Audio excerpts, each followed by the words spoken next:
Hello everybody, welcome to JK&M Railroad. I'd like to give you an update on the progress of my backyard railroad.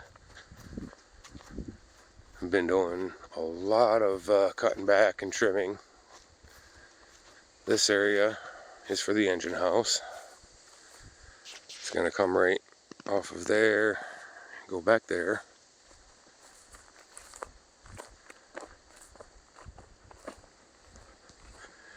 As you can see, there's all my brush, trees.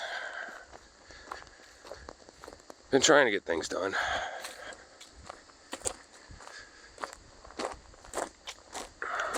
And then I made a change to the end back here.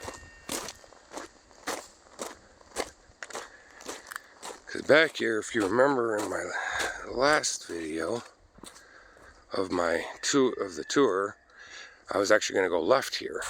Well, after talking it over, we're going to go right. I'm going to clean all that pile up, and I'm going to make a nice big curve coming around here, cut some more trees and brush back, and then go back into there.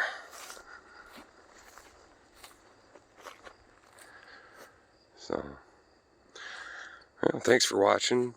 Subscribe, like the video, comment if you'd like to. Be putting more updates later on. Thank you.